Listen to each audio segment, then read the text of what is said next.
Hey everybody, welcome to Side Note. We're so sorry that a gremlin got to the episode last week, but hopefully you didn't notice. Did you notice, Adelpho? I did not notice. Actually, you did an awesome job with that. Thank you. That sounded brutal. It was really bad. So we're back. I'm pretty sure we're on video now.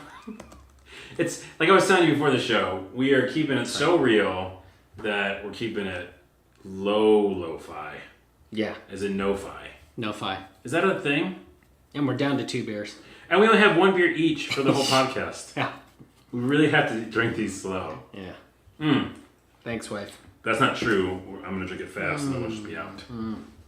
Okay, so I am... I'm a slow drinker. I have a notebook here with some thoughts on what we're going to talk about. Do you know Tiger Woods' dad said that he should drink a pint of water with every drink he has? That was his trick. Wait, so that you won't get headaches and... Yeah, so you won't be hungover or whatever. But if you think about it, then it fills your stomach and thus you can't really even drink it. Yeah, then you're full. Yeah. Because beer's so filling. Yeah. Gotcha. I don't want to do that. Well, we can't do that. Okay, let's get into the show. Who wants to start? We have a lot of things. What is this other end of this thing? Sorry for people who are listening. I'm perfect for radio, by the way. It's a bottle opener, and there's a tiny little, on the other side of it, like a half moon. Nub or something? Nub Yeah. thing, and you have no idea what it is. No idea what it is. Okay. That's a weird looking bottle opener, actually. I don't remember where I got that. Okay, let's just talk about, I just want to talk about dreams for a second. Okay. Because I think it's a good segue or side note into something else. Dreams. Are they our brain processing information so that we don't go crazy? Are they our subconscious telling us secret things that we should know about? Or are they in fact another reality? Adelpho Ferranda. Oh man, the brain is such a weird thing. Yeah, it's such a crazy thing. We use so little of it. You know, I heard someone today say that they're doing this stuff with magnets now, like on a high-powered magnet that affects. It's because we're like little electrical machines. Our bodies are, right? And little we have computers. all these electric fields in different parts of our body. And you put they've put a high-powered magnet in one study behind like a certain region of someone's head, and all of a sudden that person could paint like a savant. Ooh. Right? Like a weird thing like that, like who had never been painting before, right? With any serious, intent. And so when you think of dreams and you think, what is the rest of, that of your brain, what it can do, and all these things that are coming out of your head that you've absorbed maybe throughout your life or whatever, that just sort of leak out, that subconscious door that opens, that analogy. So it's just your brain, because our brains are so crazy and good. It's just taking all information and crapping it out. I think it's that part in the day when you're like, this is reality, that little guy who's responsible in your head for saying, this is reality. That other stuff that you're daydreaming about or whatever, that's not reality. Your little dragons and your skeletons or whatever, walking around.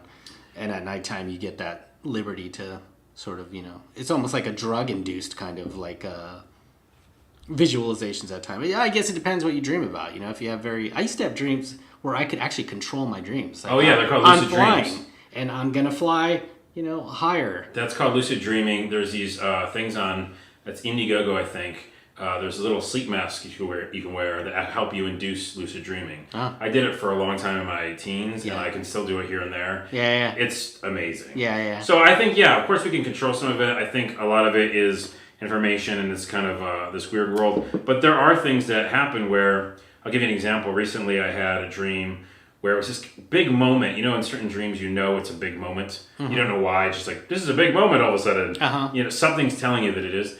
And I opened up this little door or passageway, and I saw a version of me as a kid. Wow.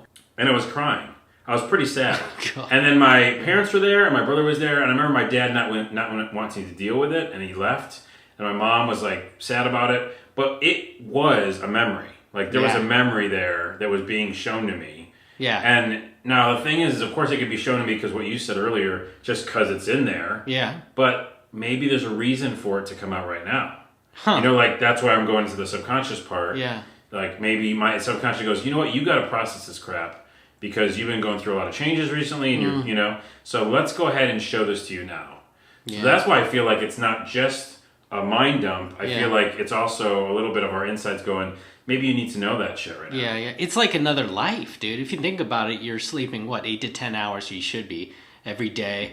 And that's like a whole other life, dude, that you're living while you're asleep, right? Yeah. Whatever. So there's so much shit. It's a whole lifetime of stuff that's coming out of your head when it's happening.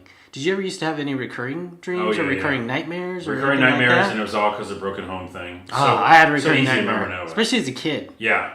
I can't think of any lately. I used to have one as a kid because I used to live in this little condo 2-story thing where I would wake up in the night as a little boy, look down the dark stairs, and it was the fear of the dark and unknown thing. And all of a sudden there would be this guy with a skeleton mask looking up at me, and I'm like, oh my fucking God, Yeah, there's over. an intruder in here, and I am fucking scared I like how you didn't shitless. think it was a skeleton. You thought it was an Yeah, intruder. it was wearing an a intruder with a mask. skeleton mask to make it fucking double, worse, right? Like, over and over again. It just sucked. Do you ever figure out what it was from? Because I really went back and looked at what mine was No. from. I've never really thought of that. But I thought what was interesting what you said is that your lucid dreaming stuff and stuff that you've looked into. Did you used to do look into shit like that when as a kid? Because I was crazy as a kid. I would go to the library and go right to the occult section and read stuff on witchcraft just because I wanted to learn magic and shit like that. Yeah. And I would try astral projection and all kinds of stuff like that. Well, lucid as a kid, dreaming is right? so much simpler than magic. Yeah. It's like Well, anybody real can magic do it. is what I tell you. Well, yeah, but I mean, that's why I said it before. Is it another reality? It is mystical, in its nature. It's very mystical. The way that you can smell a thought, you can see a sound. There's things it doesn't make. Yeah, you know what I mean? that's true. They transform. That's true. The idea of time is gone. Yeah. Right. There's I'm here and now I'm all of a sudden here. Yeah. So I just think that it's a different mystical place. Back to your point about researching it. That's why I'm saying it's so exciting for people to go check out, because it is easy for all of us to do if we just work on it a little bit. Yeah. And I think the biggest thing is to just remember some of them, because there's a whole book about if you keep a little log, you'll be able to see things. And Carlos is a diligent nerd, so he logs and keeps notes of shit like crazy. And I'm awful about that. I wake up and I'm like, I am not going to forget this in 5 seconds. You got to have something by your bedside. I'm scrambling to make my coffee and it's gone. You got to have one of these little notebooks by your bedside. And here's what you do: is you just blah, and you scribble, and then wake up and you'll remember a part of it, and you'll go, and it'll help you remember the rest of it. So, anyways, that's to listeners. If you want to remember your dreams, you should. Just do it for a little while, like a week or something. Set your alarm for 4 a.m. It's 3 or 4 a.m. is the time. You'll hate me. Dude, your girlfriend will kill you. What are you talking about, man? Well, you can have those vibrations. There's a Fitbit around your wrist that vibrates. Or if you had a little recorder or something just talking to you, you drive her even more crazy. Oh, you don't have to. No, you don't have to say it out loud. Girl, shut the fuck up. Shut the fuck up, Tracy. No, anyway, so do it 3 or 4 in the morning. Like too, by the way. You'll wake up and you just sit there for a minute, right? Mm-hmm. Just sit there, and all of them will start coming back to you. It's guaranteed that will work. And then just write them down, and then go back to bed. And do you find a pattern, or what? I did before, when you look at this stuff? Yeah, but what's really cool is that when I was younger, when we were doing a lot of lucid dream stuff, again, with those masks that you can buy, you can do them tomorrow. Yeah. Anyways, I was doing it on my own, and I had a way that I got into. The way I got out of dreams, I'll tell you about. Remind me. Side note. Lucid dreaming. When I was hardcore into lucid dreaming, Masks. I made a map of my dream world. When you keep going to the same place. I wasn't fucking around when I said Carlos is a goddamn nerd, man. There was a little bakery. This guy makes a fucking map. In my dream, and I was like, I've been in that bakery 3 times, so I'm going to draw it. That's a bakery that I've been to. Then here's the docks. And have I ever seen the docks connected to the city where the bakery's in? And I was fucking drawing. So you're making your own little Springfield of your goddamn dreams and stuff. I wish I had that fucking drawing. That's so awesome. I'm looking at this Remy Lucid Dreaming mask on Amazon, $200, and we'll put it in the link in the show notes, because there's so many. Is it Remy? Remee, right? REMEE. That's Lucid it. Dreaming mask. That's the one. By lucidsage.com. I don't know, they're doing something. It takes about a week to kind of get into it, because it flashes light. Yeah. And then you start remembering that that's what that means. You should wake up. But I need to tell you two lucid dreaming stories then. Is that okay? Yeah, please. And then we'll talk about Lester for a minute too. But the short version is to get out of particularly terrible dreams. Yeah. When I was in this kind of lucid, kind of a little bit lucid state, I realized I was dreaming. If something happened shitty, like a nightmare, I would go to sleep in that dream to wake up. No matter where I was, there was all of a sudden a bad guy coming and some other dude and some monster, and I was like, hold on, guys, 1 second. I would just lay down on the ground. Wow. And I would go to sleep and close my eyes, and I would hear them right above me, like going like, he better fucking wake up. We're gonna fuck him up. And then I would wake up in my bed. See, I would do crazy shit once I learned how to kind of control my dreams. I'm pretty good about controlling my dreams when I get to that point. And I would do like fucked up stuff. Like I would realize, oh God, these guys are gonna kill me. 12-gauge shotgun in my hand. Yeah. Right? And then just go berserker on, Yeah. It's like Grand Theft Auto in your dreams. In my dreams, and it's on, dude. You know what I mean? I like your way is much smarter. I like should have thought of wake up. No. My way sounds a lot much more whistier because mine's fucking Call of Duty. You have a monster coming after you, and the guy in a skeleton mask, and you bring out a 12-gauge shotgun. Yeah. I curl up in a little fetal position, and go to sleep. I think I like your idea better. Oh wait. Anyways, the other thing that this is mind-blowing, and whenever I tell the story, this is a truth story. And again, it comes with hardcore lucid dreaming. Uh-huh. I was in the most hardcore moment of, this lucid dreaming skills that I had. And I woke up in a dream. That's the way that you kind of describe it. You wake up, you feel awake, but you're dreaming. That's a good description because you're like probably semi-conscious if you're somehow... You're semi-conscious, yeah. Right, I mean, your conscious is like... And your subconscious and your conscious are fighting. I wonder. So if you ever get in a lucid dream, you'll notice the kind of corner, the corner of your vision is kind of blurred, right? Because it feels like it does. That's your subconscious going like, you should not be awake. Huh. You should probably get the fuck back to sleep because we've got to process some shit. Wow. I'm in the grocery store. I walk down the fucking cereal aisle and I look at the cereal boxes. There's Trix, Cocoa Puffs, blah, blah, blah. And I'm like, wait, my brain is fucking filling in the words on all these boxes. No, whoa. Like, it doesn't have to do that. Yeah. It can just put, like, fucking nothing, you know? Yeah. So I look, walking down the aisle, so aware and so awake, and I pick up a box of Trix, and it says Trix on it, fucking rabbit. Yeah. And I go, if this fucking thing, when I flip it over, says the ingredients, my brain is insane. Yeah. So I flipped it over, and it said ingredients, and then it said XO5131X. Nothing. Like, just gibberish. Oh, whoa! But what's crazy is it filled in even something. Yeah. And I was like, I'm looking at my brain right now. Isn't that fucking crazy? Yeah. No, I've had dreams where I'm speaking another language fluently. And you're like... And I'm like, what the fuck? And I'm That's like, crazy. awesome, I know it. And wake up, you're like, nothing. Tango, K, right. what? And then all of a sudden I have a 12-gauge shotgun in my hand. In your bed. Yeah. That's a great segue to, let's go to Lester for a minute. Wait, what's the button on your shirt? Oh, it's one where I think one? God's like coming out of the clouds and making some sort of grand design. Oh, that's awesome. I wear it when I want to like feel like I'm in control of shit. Okay. This one's cool too, man. You really are infatuated with these buttons. Is this like King Diamond? What is this? That's a manga. I forgot what it's called. I like your fuck hate one too. That one's great. Yeah, fuck hate's good. We'll put a picture of these buttons in the show notes. Okay. Now these are awesome. They're the third guest. Yeah. Speaking of dreams, I want to thank you for reminding me to fucking work on that story with the dragon in it. Yes. I was like, what are you talking Lester. about? It's called Lester. Yeah. I have 4 chapters up now because you told me. Wow. Reminding me about it. It's I wrote triggered. 2 chapters. Fate. Immediately. Awesome. And that is all. That story is about lucid dreaming, about a guy who can lucid dream. And the whole arc of the story is that the dream world is coming into the real world. Right. I remember. And he's kind of the only one who can like fix it because he has such strong lucid dreaming powers. He can. What do you mean he can? Because he has the dream world is coming to the real world. Yeah.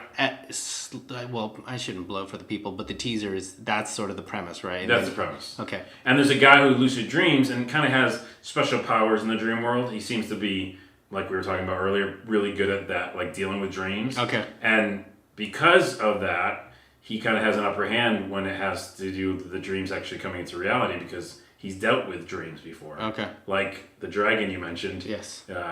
Spoiler, he comes out into the real world at some point, and of course, Lester decides he can deal with him. How much is it to read these things, Carlos? How much is what? How much does it cost to read your story? That's the beautiful story. It is free. Oh my goodness. It's free. This whole story is going to be free, and then I'm doing another story about an alien who meets 2 computers. So pimp the URL for Lester. What is it? It's Scribd. SCRIBD. Okay. Scribd. And we'll put it in the link in the show notes. I wish I could just Google Scribe.com/Lester. Scribd. It's probably that. Let's see if it comes up. 001. There's going to be 7 or 8 parts, and there's 4 up right now. So I got to get this better. let's talk about, you had Ballmer leaving. You want to talk about Steve Ballmer? Yeah, dude, this is like Microsoft. a huge story, like huge story. He's Bill's buddy. They're kind of like the GM of computers, right? Of operating system of computers, of the enterprise, of big business and stuff. You know, they run big business really, from a software perspective. Mm-hmm. And all of a sudden, this is major news. You know, this guy who took over after Bill Gates, who was a roommate of Bill Gates, right? Gets shoved out, basically. So, and he didn't want to go. I think Kara Swisher did an interview, and God, who else? Mary Jo Foley, right, did one also. Mm-hmm. And a really good piece, actually. And this is huge, because now you wonder with this giant company, what can they do, you know, because look what happened to them. They became IBM, right? That's what everyone says all the time. And I've been arguing for a long time, and just from an interesting story, from interesting business and the way things work sort of perspective, that they should, you know, they're trying to make hardware now. They're trying to make phones and these little tablets, right? They are making phones. Yeah, phones, tablets, Xbox, right? They have a search engine, Bing. I think all of those things are actually losing money. Every single one I think I've mentioned, I believe. And the enterprise, I believe the OS makes money. And so I'm like, I'm thinking they should just be an Android and Apple developer, basically. Sell their stuff to them or whatever, like whether it's Outlook on there. And I know you're a Windows Phone guy, whatever. And then there's people talking about who's going to be the next CEO. Some people were talking about Reed Hastings of Netflix, who used to be on the board, who got pushed out. There's been other names thrown around. They think it might be external people. They pumped a bunch of money into Foursquare. They're talking about breaking up the company because it's way too big, you know, for all this stuff. Well, like you said before, you mentioned all those different product lines, all those verticals. I mean, there's so many different directions they're going in. So, like, you know, when they started, they were the OS. They were an OS. They made your computer run. Yeah. You know, and that's what they did. Right. And now, because they're entertainment and consumer and all these different types of things, it's just not the same type of company. So, I think for me, Ballmer leaving is just another sign of kind of what you just alluded to, that the company has to change. Mm-hmm. It can't just be like a big old company lumbering that does one big kind of vision and then all these little offshoots. Mm-hmm. It really has to be almost different companies. Different I don't know. Companies, yeah. I mean, Xbox is a fucking thing. Yeah. They are in the console war with Sony, Nintendo. They, you know, that's a massive market that needs a lot of attention that doesn't have anything to do with the OS or Windows Phone, you know? Like, so in the gaming market, you would know who's making the money. Nintendo's still making money. I mean, Microsoft and Sony aren't far behind. The new consoles will be really interesting to see what happens because Nintendo Wii made an ass ton of money, but then the Wii U didn't. The 3DS still makes a lot of money. So is it? But I'm wondering, is it the game developers that are making money, like the companies like the Ubisofts or the? Everybody still makes money. I mean, I think that... I wonder who's making all the coin, because I heard something like it was Nintendo made the bulk of their money selling insurance in Japan, like more than whatever for... I think they have profitable businesses, and I think the Wii U is the one that's been the weakest of all of theirs. The Wii did fantastic and basically bought them a lot of time to fuck up. You know, like, hey, we made every single dollar with the Wii. I mean, grandmas were playing the Wii, you know what I mean? And the 3DS is still the number one handheld and everywhere. I mean, like, the Vita's trying to make a comeback now because they've lowered the price. And I think in general, they don't have to worry about anything because they will always just do what Nintendo does, you know, speaking of Nintendo. But who's making the most money? I think Xbox One and PS4. PS4 is going to lose money too, though. Yeah. Because their consoles are so fucking... like so much shit. They all do so much stuff now. Yeah. The boxes are so expensive to make. Anyways, I just wanted to mention Ballmer leaving. You know, it was just an interesting thing. From Ballmer. But I think that your point is that him leaving, I think, just shows that roadmap of that the company has to change. It's not. It's not the same company over like as a one man and a two man. Yeah. You know, it's not that. It's not what him and Bill started back when they were in college. Yeah. Even Apple, even with like. Look what's happening to them now. It's not exactly a whole giant upside looking kind of You know what I mean? Yeah. New, shiny feel. And that was, obviously, his passing was a forced change. Well, the TVs were supposed to come out too, like this whole their entrance into TV land, and that hasn't happened yet, or it's on the back burner or something. Yeah, but for a big these big companies, well, Microsoft seems like a much bigger company actually. To lose a leader like that, I mean, and with their current business model, it's a trip, man. It's just like running a fucking country almost. Yeah. I would say, side note, did you see Jobs? Because we went and saw No, it. I did not. Okay. How was it? Did you like it? Yeah, I mean, I always will enjoy those types of movies. Yeah. I think they're really inspirational, and no matter what. Yeah. But I thought it was really interesting because I guess Ashton Kutcher also executive produced that film or something. Uh-huh. And I saw Woz on an interview, and he said that Ashton Kutcher basically brought a script to him and said, "Hey, this is pretty much done. Can you just make sure that everything's right?" Uh-huh.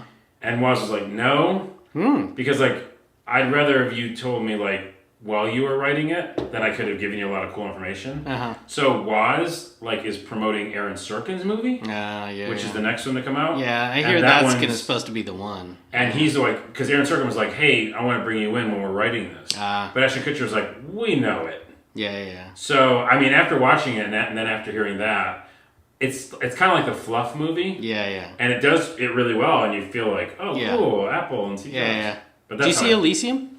No, I wanted to though. Oh, okay. Yeah. I liked it. Oh, you saw it? Yeah, I liked it a lot. It's it feels like a Brave New World What's or his name? Antitopia. Matt Damon. Matt Damon, man. And he's got another movie coming out too, where he, with I think George Clooney, where they're The military one? this troop in World Oh, War I saw II. that trailer. It looks True so story. good. They're based on I think it's a true story, right? They're the troop with Bill Murray, for God's sake. The cast looks amazing. They're in responsible for saving the artwork of what Germany has plundered and is trying to destroy in World War II, I believe. And it looks awesome. And after I saw Elysium, I'm like, geez, just freaking let me get a subscription to Matt Damon movies already. Yeah. Right? Take my money. I hate to admit it, you know what I mean? But and he just did a movie too where he played God, what was it? Liberace's lover. Yeah, that's right. And I heard he was awesome in That that. was HBO or Showtime or something like that. I haven't seen it, but I heard it's amazing. I forgot the candelabra. Behind the candelabra. Behind the I candelabra. think that's what it is. The Liberace movie. No, but that military movie, you should look that up and find the name of that. That looks like it's going to be awesome. Behind the candelabra, you're right. So I brought up this other thing about capitalism as one. I circled capitalism with a question mark around Yeah, it. yeah. So basically, my fuck? premise is that I've got this theory now that capitalism worked so well, and I believe in the free market and the whole thing too, as long as it's a free market. But it worked so well that it sort of it took over in a way that some people are better at it than others, obviously. Right? They make more money than others. And when it gets to the point where you've got the bulk of the dough, and then suddenly you can, and probably for your shareholders, start changing some laws so that you can get even more of the bulk of the dough. Mm-hmm. And then pretty soon you kind of you got a monopoly kind of going, right? You got kind of a situation where you own 75% of the pie and 25% is left for everyone else to sort of fight over kind of thing. But eventually you can get the rest of the pie too. And so it just seems like, I know there's people out there, that say, the free market and business will just take care of itself. And yeah, but I think there's a point where someone and a company can get too good at the whole thing, right? And scoop up all the good stuff. And it gets almost beyond capitalism because it's not really free market capitalism anymore. It becomes this weird game monopolistic type of situation, right? Where I don't even know if it's someone or a few people who bought the whole kit and caboodle, so to speak, right? They won kind of the game. Yeah, you're right. It was like money begets money. Yeah, right? To put it in Bible terms. It's like a Borg or a black hole, right? Yeah. I think that's the tricky part of it, is that when you build that system, you allow for the thing to have a runaway train inside it.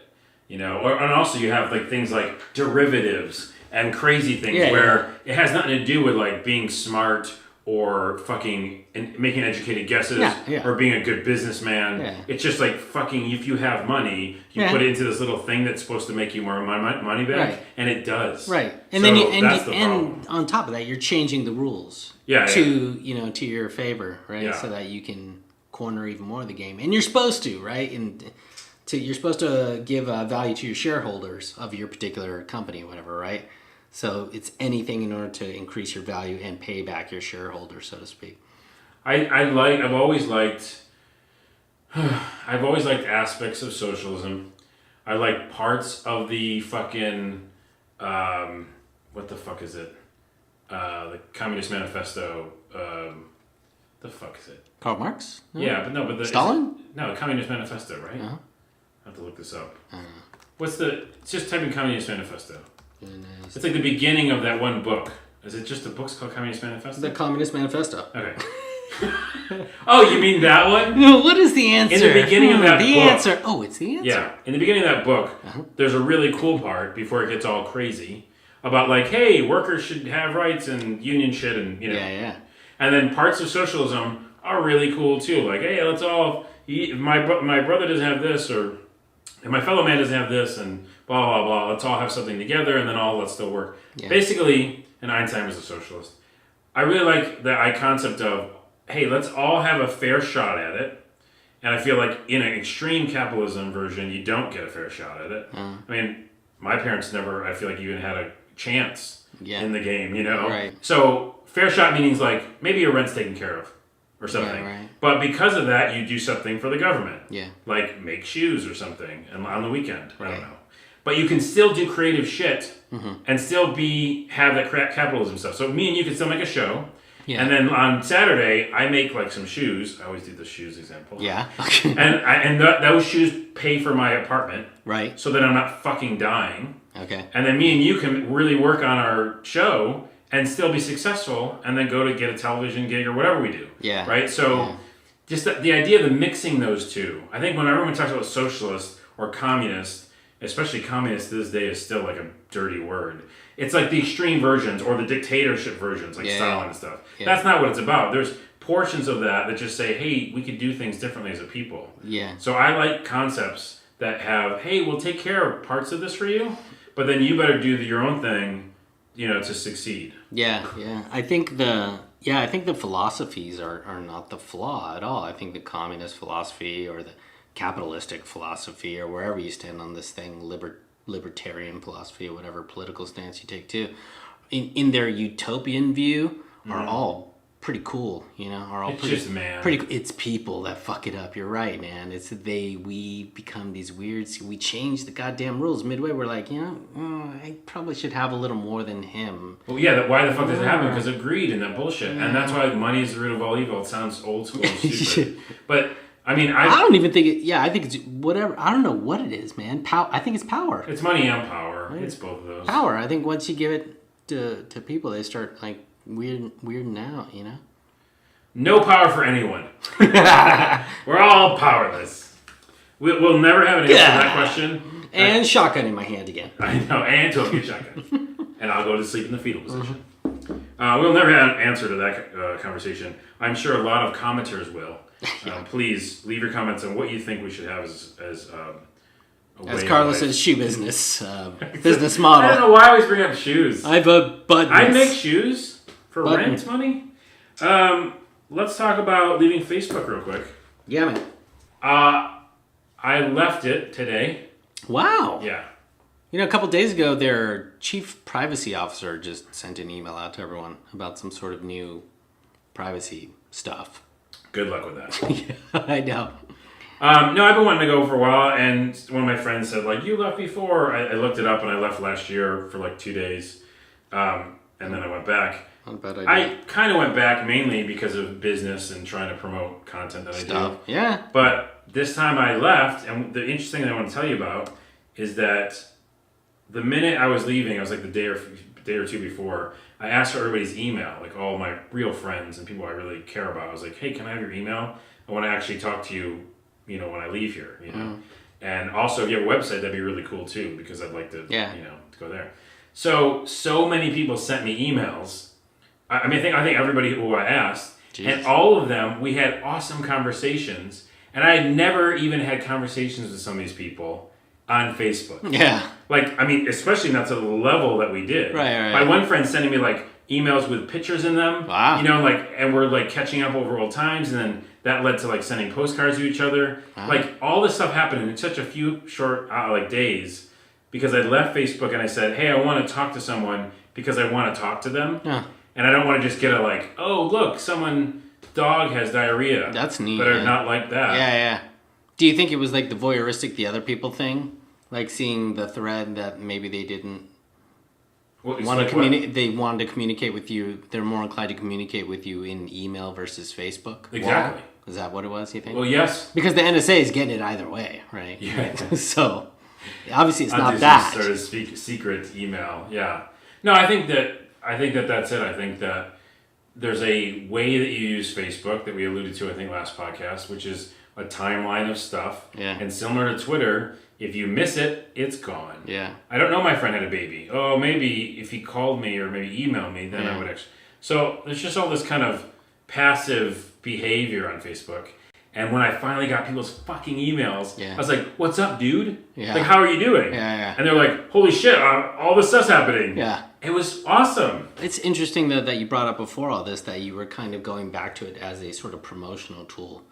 Because you got to think that people are using it as a promotional tool. Right. You know, so, I mean, it dilutes its value, right? As a sort of, hey, what's so they up see kind it of that thing. way. Yeah, it becomes that too. Like, why even, I mean, it's... And I've been guilty of that. I know that like when I don't see that's the thing. Out, like, I don't think it's you're guilty. I think everyone's doing it now, especially the social media people. And hey, to our credit, whatever entertainment people too, you should probably be doing it. You know what I mean? But but if you should, then you're like you said, it changes the medium. Yeah, it's a different thing. So it's not really. And again, I think we've talked about this before. I talked about it on some podcasts, but it's not MySpace because MySpace, with all its flaws, still was your webpage. It was like it had fucking GIFs on it and glitter and crazy shit, but it was what you wanted to say about who you were. Yeah. I think in a more complete way. Yeah, I agree. Like fucking YouTube videos everywhere. And, Yeah. And Facebook is like, oh, you're one of the people that do, this system. Yeah. And if you want to promote shit, you should because it'll get all these likes. Yeah. But MySpace is like, look at my webpage. Right. So I implore everybody who's listening to this, please go to like Squarespace, really easy. Yeah. Verb, VIRB.com. Yeah. Wix, WIX.com. True. Just make a website. Most of them are free. Right. If not like $8 a month or something. Yeah. And Blogger. Go to blogger.com. Blogger. Yeah. Google. Yeah, they'll give you Or that. even fucking make a Tumblr. For free. Tumblr, Tumblr. Just do something that, like, I just want to get people out of that because, anyways. So what do you think Google Plus then? I use it, but no one really seems to care. All right, we're going to end the podcast. This is our first video version, so please leave comments on the YouTubes. I'm sure you have plenty of thoughts on that. I like this. All the stuff we talked about. This is a little guy who has no face that the audience in the podcast world can't see. No, I will say that I keep forgetting things tonight, and I had one beer. What's going on? I think it's because it's 1,000,000 degrees in this room. It really is. I like it. You should follow us on Twitter. I'm Onawa, O-N-A-W-A. Where's the camera? Oh, there it is. Yeah, we can look at the camera. And what's your Twitter? At Nerdstalker. You can see me at Nerdstalker. And you have a website, nerdstalker.com. Nerdstalker.com. Check us out. Yeah. YouTube. You can go Nerdstalker TV and go on and on. This podcast is on onawa.tv/sidenote. That's onawa.tv/side note. It will be on iTunes soon. We're just like making sure everything's fixed. Yeah. Because like I said, we're keeping it real. Yeah. But so real that it's yeah. No Shit's fun. coming. Some good stuff is coming. It's coming. When it becomes even very realer. It's going to be realer. And then I guess that's it. Anything else we want to say? Give some feedback on the studio. What do you guys think? Oh yeah, you can what should see we do? Now. This is the place where we do it. And that's it. You should look at all the links in the show notes because I'll put things like the band B18 in there and all the things we talked about today. Until then, let's cheers. How do you have beer left? See? I told you I'm a slow Oh my drinker. goodness. Tiger Woods. I have nothing to drink. Tiger Woods. What does that mean?